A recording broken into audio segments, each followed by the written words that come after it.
கவுண்டமணி ஒரு காமெடியில் சொல்லுவார், கிச்சனில் வெந்து நொந்து நூடுல்ஸ் ஆறாங்க எங்களுக்கு கொடுக்குற காஸ்டியூமாயா இது, நெல் அல்ற மூட்டை மாதிரி இருக்குது துணி அப்படின்னு சொல்லிட்டு.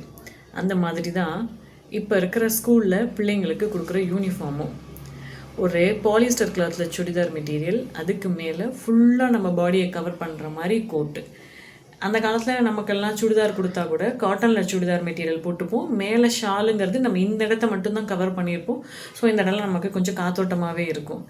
இது எல்லாத்த விட கொடுமை, அப்போல்லாம் நமக்கு ஷூ சாக்ஸ் எல்லாம் கிடையாது. நம்ம படிக்கும்போது ஃபாரினர்ஸ் இங்கே வந்தப்போ கான்வெண்ட்டு அங்கெல்லாம் வந்து ஷூ யூனிஃபார்மு ஒரு பார்க்குறதுக்கு வந்து அழகாக நீட்டாக அவங்க கொண்டு வந்தாங்கன்னா, அவங்க கிளைமேட் கண்டிஷன் அவங்க அப்படி இருந்துச்சு. இன்னும் சொல்லப்போனால் அந்த காலத்தில் அந்த கிளைமேட் கண்டிஷனே வேறு.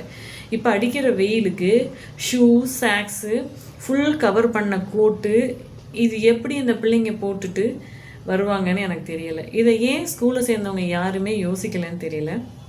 சாயங்காலம் ஸ்கூல் விட்டு வீட்டுக்கு வந்தீங்கன்னா பிள்ளைங்க சாக்ஸை கலட்டிட்டு பார்த்தீங்கன்னா உள்ளே வந்து ஃபுல்லாக கால் பார்த்தீங்கன்னா ஊறி போய் தண்ணியில் ஊறுனா எப்படி இருக்குமோ அந்த மாதிரி கால் ஃபுல்லாக ஊறி கிடக்கு. இது சின்ன பிள்ளைங்கலேருந்து பெரியவங்க வரைக்கும் சளி தொந்தரவு எப்போவுமே இருக்குது. பிள்ளைங்களுக்கு எப்போ பார்த்தாலும் சளி தொந்தரவு இருக்குது. ரெண்டாவது இன்ஃபெக்ஷன், காலில் வந்து தோல் வந்து உங்களுக்கு உறிஞ்சி வந்துக்கிட்டே இருக்கும். நீங்கள் அதுக்கு ஆயில்மெண்ட் நைட் ஆனால் தடவி விட்டு இதெல்லாம் நம்ம கொஞ்சம் மாச்சும் யோசித்து பார்க்கணும். இந்த கடையில் தான் இந்த ட்ரெஸ் வாங்கணும், இந்த கடையில் தான் இந்த ட்ரெஸ்ஸை தைக்கணும், இந்த கடையில் தான் ஷூ வாங்கணும்னு சொல்லி ஒரு கடையிலையும் கமிஷன் வாங்குறதுலேயே குறியாக இருக்கிறீங்களே ஸ்கூல் நடத்துகிறவங்கெல்லாம். பிள்ளைங்க கம்ஃபர்டபுளாக இருக்குதா, இந்த ட்ரெஸ் அவங்களுக்கு அது கம்ஃபர்டபுளாக இருக்குமான்னு கொஞ்சம் யோசிச்சு பாருங்கள்.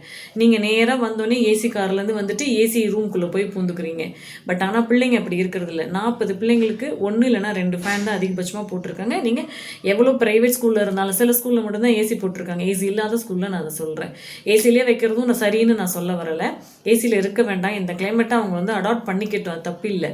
ஆனால் இந்த யூனிஃபார்மும் இந்த ஷூ சாக்ஸு பெல்ட்டு டை இதெல்லாம் சின்ன பிள்ளைங்கள்லேருந்து பெரிய பிள்ளைங்க வரைக்கும் கம்பல்சரி போடணுமா? இதனால் பிள்ளைங்க கம்ஃபர்டபுளாக இருக்காங்களா அப்படிங்கிறதையே எந்த ஸ்கூலை சேர்ந்தவங்களும் யோசிக்கவே இல்லைன்னு எனக்கு தெரியல. எங்கேயோ இருக்கிற அதிபர் ட்ரம்ப்பை பற்றி பேசிகிட்டு இருக்கோம்.